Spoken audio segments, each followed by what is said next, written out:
Bismillahirrahmanirrahim. Assalamualaikum warahmatullahi wabarakatuh. Alhamdulillah wassalatu wassalamu ala Rasulillah wa ala alihi wa ashabihi ajma'in. Yang sama kita muliakan Ketua BKM Masjid Nurul Huda, Bapak Haji Ridwan Tarigan yang hadir bersama kita dan seluruh pengurus BKM yang ada, para ustadz, alim ulama, tuan-tuan guru, orang-orang tua saya, hadir juga di sini Sekretaris Dewan Etik Daerah DPD PKS Kota Medan, Ustadz Doli Rangkuti, kemudian Ketua Bidang Pembinaan Cabang Ustadz Isharyanto Sinambela, ada juga ketua-ketua DPC yang hadir bersama kita hari ini dan seluruh pengurus-pengurus DPC yang ada, dan Ketua Panitia Ustadz Datuk Iskandar beserta Sekretaris Ustadz Rijal Hamdani. Ada juga terkhusus Bapak Dewan kita yang viral, yaitu anak sungai, yaitu Ustadz Saiful Ramadan. Ini hari beliau karena lahirnya di bulan Ramadan. Saiful Ramadan. Bapak Ibu jamaah yang dimuliakan Allah Subhanahu wa taala. Alhamdulillah hari ini kita bertemu bersilaturahmi PKS DPD PKS Kota Medan. Salam dari Ustadz Kasman, Haji Kasman Marasakti Lubis, tidak bisa hadir karena beliau tadi dalam keadaan sakit. Kita doakan mudah-mudahan Allah menyembuhkan penyakitnya. Amin ya rabbal alamin. Bapak Ibu jamaah rahimakumullah, suatu saat Rasulullah sedang duduk-duduk, diceritakan dalam hadis riwayat Anas bin Malik. Ketika Rasul sedang duduk-duduk, Rasul bersabda kepada para sahabat, sebentar lagi akan datang calon penghuni surga. Para sahabat wajahnya menatap satu lorong yang ditunjuk Rasulullah. Keluarlah dari lorong itu seorang anak muda yang wajahnya bersih, baru tersiram air wudhu. Berselang berikutnya Rasulullah sedang duduk, Rasul mengatakan akan datang calon penghuni surga. Besoknya Rasulullah juga mengatakan akan datang calon penghuni surga. Orangnya itu juga. Ini mengundang para sahabat penasaran. Yang paling penasaran adalah Abdullah bin Amr bin Al-As. Penasaran, kemudian dia ingin mengetahui amalan apa sih yang dilakukan anak muda ini, sehingga Rasul mengatakan dia calon penghuni surga. Ngineplah Abdullah bin Amr ini di rumah orang tadi selama 3 hari. Dia pantau, ibadahnya biasa. Bahkan dia nggak bangun malam, kecuali kalau bangun dia mengucap Allahu Akbar, ngadep kiri Allahu Akbar. Sudah 3 hari dia nginep di rumah anak muda tersebut. Kemudian ketika dia mau pulang, dia katakan, sesungguhnya aku datang kemari menginap di rumahmu selama 3 hari karena aku penasaran. Kenapa Rasul mengatakan engkau calon penghuni surga? Amalan apa yang kamu lakukan?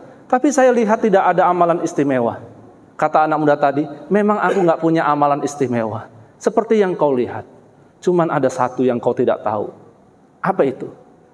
Aku tidak pernah punya rasa benci dan dendam pada siapapun. Dan aku tidak pernah dengki pada siapapun. Kata Abdullah bin Amr, inilah yang menyebabkan engkau disebut Rasul calon penghuni surga.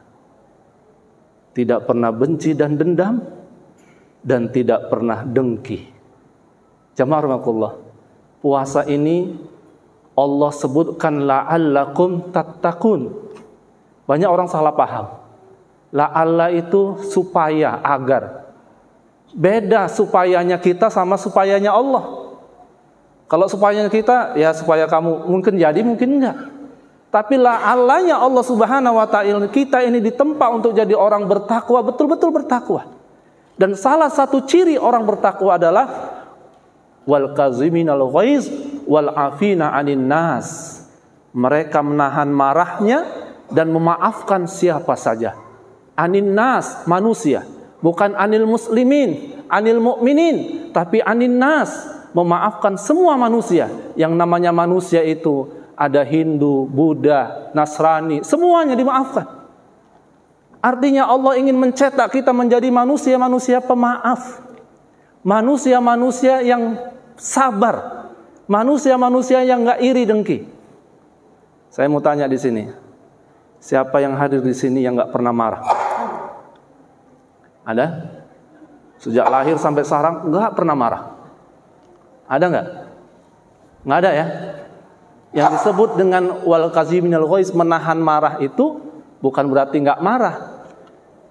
Tapi dalam tafsir disebutkan yang disebut dengan menahan marah artinya adalah kalau dia mau marah mikir dulu baru marah. Ada orang marah dulu baru mikir. Tapi ini mikir dulu baru marah. Kira-kira aku kalau marah jadi bagus nggak ini? Oh nampaknya nggak bagus. Nggak jadi marah. Tapi kalau dengan marah ternyata itu jadi baik, jadi bagus. Karena ada orang dengan ketegasan berubah, dengan kelembutan tak berubah-berubah. Maka dia mikir, dia betul-betul marah itu karena Allah Subhanahu wa taala. Jamaah rahimakumullah, mudah-mudahan kita yang hadir di sini adalah orang-orang yang tidak pernah ada rasa dendam dalam hatinya dan tidak pernah ada rasa dengki di dalam hatinya, sehingga orang yang tidak pernah dendam dan dengki hidupnya selalu bahagia dunia dan akhirat. Bisa jadi kolesterol, jantung, apalagi Bu? Asam urat, apalagi? Itu disebabkan marah yang terpendam. Mulai sekarang lepaskan, maafkan semua kesalahan, insya Allah kita termasuk penghuni surga Allah Subhanahu wa taala. Demikian ceramah dari saya, mudah-mudahan ada manfaatnya. Sekali lagi kami dari DPD PKS Kota Medan terima kasih kepada Ketua BKM Masjid Nurul Huda yang telah memberikan kesempatan kepada kami untuk silaturahmi. Assalamualaikum warahmatullahi wabarakatuh. Terima kasih kepada Ustaz. Ini ada sedikit bantuan infak untuk masjid pada Bapak Aditya Jemaah. Sama